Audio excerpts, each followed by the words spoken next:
कौन है? प्यारी बहन उठो, पहचानो तो सही कि कौन है। माता जी हाय, किस तरह उठूं? उठा भी ना जाए। जरा आंखें खोलो और पहचानो। आहा, आंखें होती तो रोना ही कैसा। अब आंखें किसकी लाऊं? भाई तू ही बता दे कि तू कौन है। माता जी, आपका महान नीच पापी और अधर्मी बेटा भरत आया है। हाँ, भरत? हाँ माता जी, नामुराद भरत। अच्छा मेरे लाल, चरण जीव रहो। कहो बेटा, कब आए?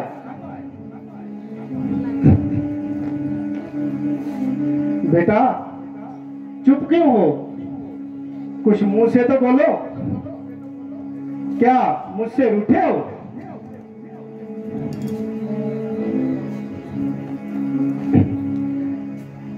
है बेटा अब चैन से जाए संभालो रा,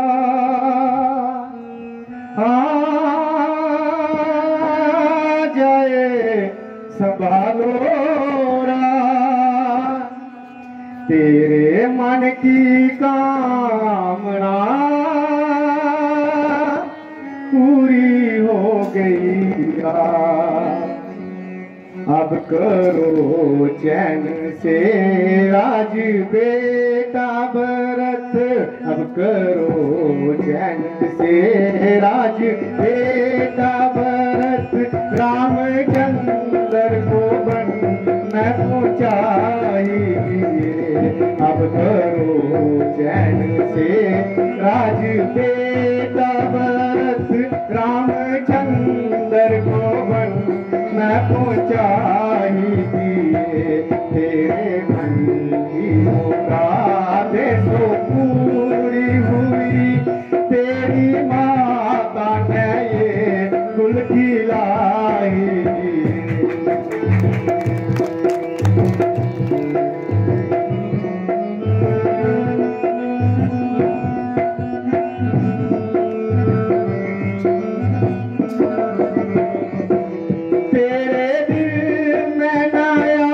कोई खटका रहा, तेरे दिल में नायब कोई खटका रहा।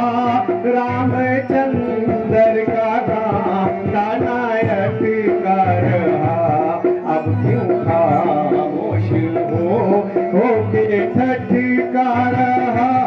अब क्यों खामोश हो के ठटका रहा। मेरे सीने पे खंजर चला ही दिए।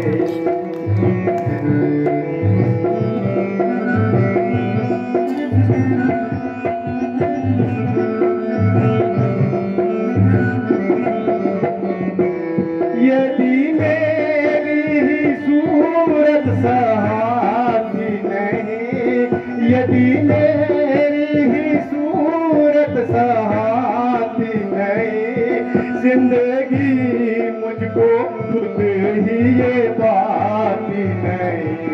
क्या करूं मौत भी मेरी आती नहीं, मौत ने तेरे आकर लगाई।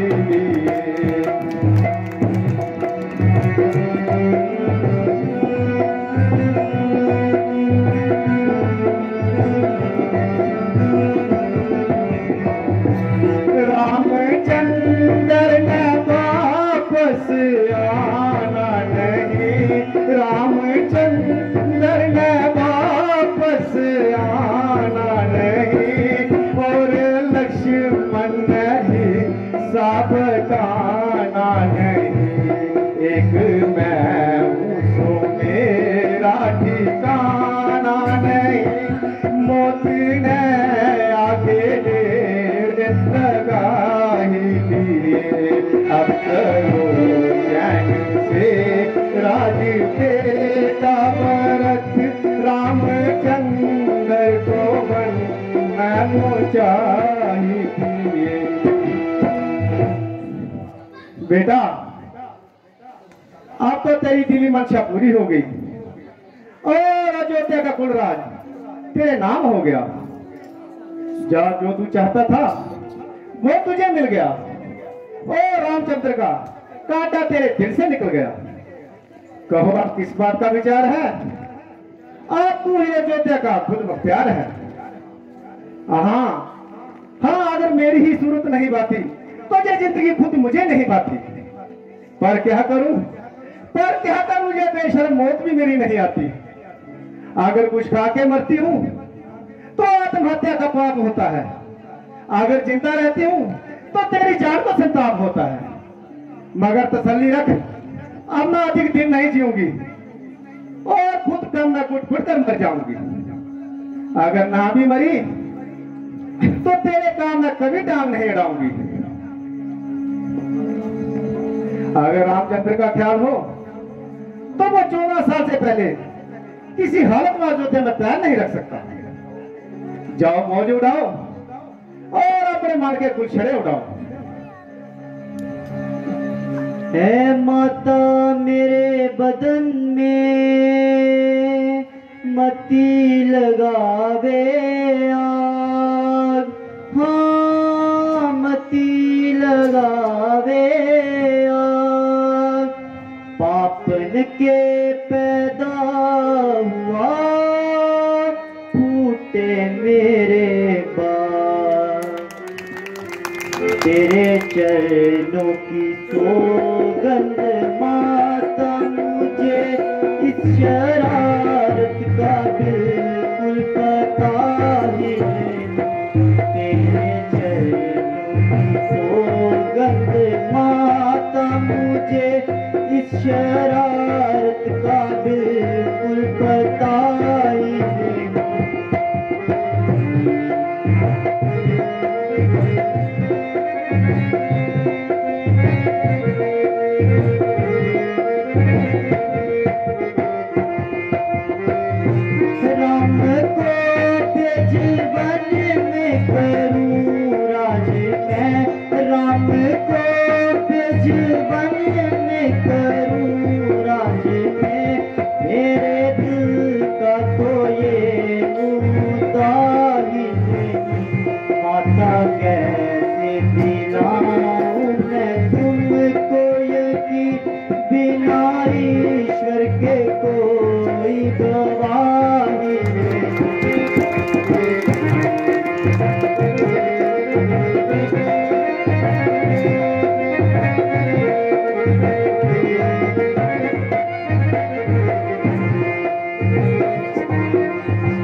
माता जी, ना मालूम भरत से ऐसा कौन सा फूटा कर्म हो गया जो आप जैसी सुशील और परमात्मा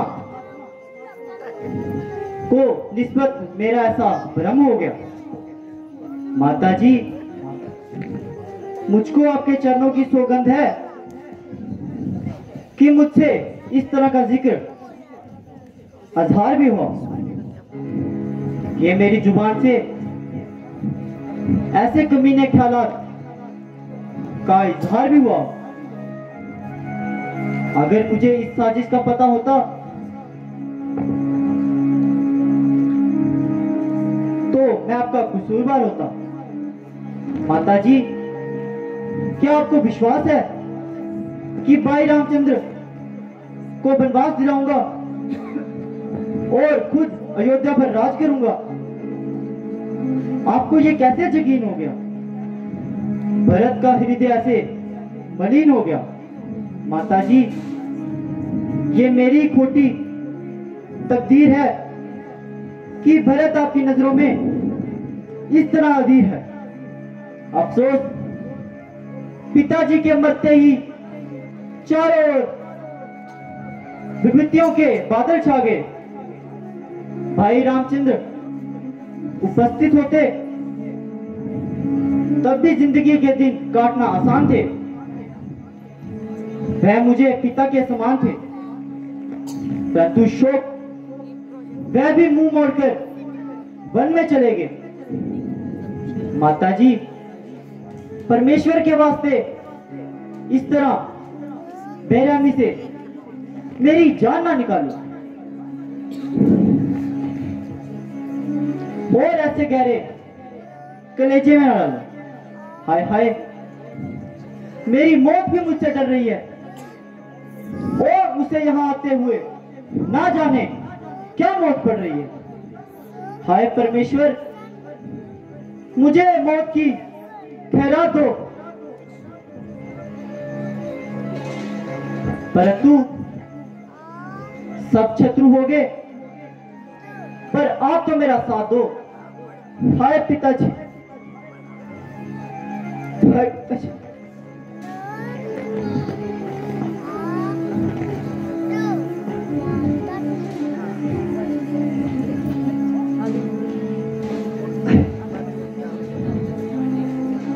बेटा तुझे क्या हुआ, आंख खोल मेरे लाल, आंख खोल मेरे लाल। मुझ दुखिया का इस घड़ी कहाँ चला गया का। बेटा रो रो के नाथ ना जी को जला, बेटा रो रो के नाथ ना जी को जला। माता सद के तुम्हारे पे बारी गई, बेटा रो रो के नाथ ना जी को जला। माता सद के तुम्हारे पे मैंने दिल को दुखाया तेरे लाड रे, मैंने दिल को दुखाया तेरे लाड रे। आज अक्ल ये मेरी ही मारी गई।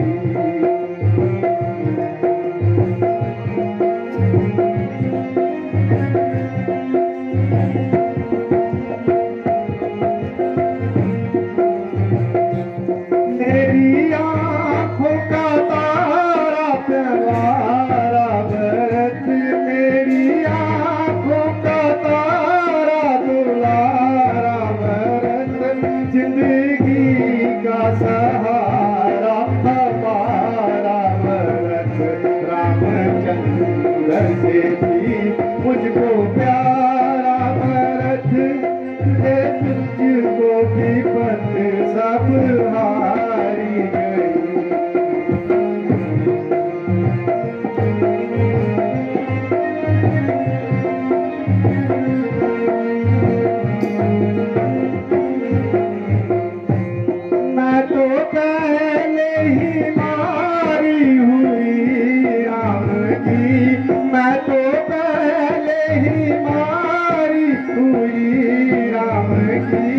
जिंदगी ये रही ना किसी काम की, जिंदगी ये रही ना किसी काम की।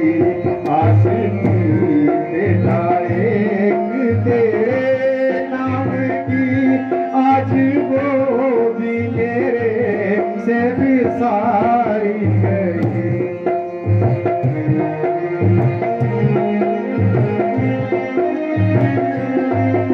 अरे वाह, तुझे क्या हुआ? बेटा, मैंने नाहक तेरे जी को दुखाया है और अपनी बेवकूफी से तेरी जान को इस कदर सदमा पहुंचाया है। वाकई मैंने सख्त पाप किया है और जो तुझे बेगुनाह को संताप दिया है। अगर मेरे कहने का कुछ ख्याल करना और अपने इस कदर अपने पर मलाल ना करना, क्योंकि इस वक्त मैं अपने होशो हवास खो बैठी हूं और अपनी तमाम हितों को से हाथ हो बैठी हूं। मेरे लाडले, क्या तुम इसलिए ननिहाल से आए थे क्या मेरी मुसीबतों को और दुबाला करोगे और जाती दफा मेरा ही मुंह काला करोगे?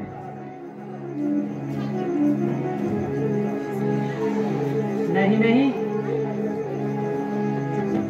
तुम यथा ऐसे गम न करो और दूसरों का हौसला भी कम न करो। परमेश्वर की दया से वर्ग बिल्कुल तंदुरुस्त है, केवल बेहोशी के कारण थोड़ी सी कमजोरी है। मैं अभी लकड़का बनाकर सुंगाती हूँ और तुम्हारे देखते देखते होश में लाती हूँ। जरा जल्दी जाओ और ज्यादा देर ना लगाओ।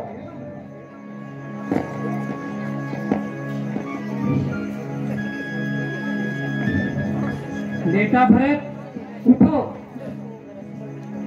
क्षत्रिय होकर ऐसी कायरता। बस माताजी, क्षमा कीजिए। अब मुझे ना जिंदगी की चाह है ना मौत की परवाह है, क्योंकि मेरी माता के निकट मेरा जीवन नाकाबिले एतबार है। ऐसी बेशर्मी की जिंदगी पर धिक्कार है।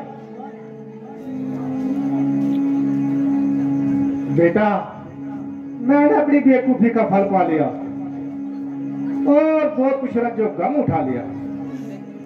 ईश्वर के वास्ते अपनी तबीयत को संभालो और ये वाहियात ख्याल अपने दिल से निकालो।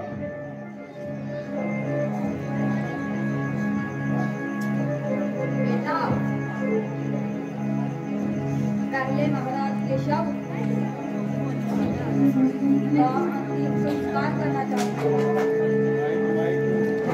और जिस सम्मान को जरूरत है कर लेते हैं। गुरु जी, अफसोस है आपकी उपस्थिति में भी ऐसे ऐसे अत्याचार होते रहे, पर ना मालूम आप किस गहरी नींद में सोते रहे। बेटा,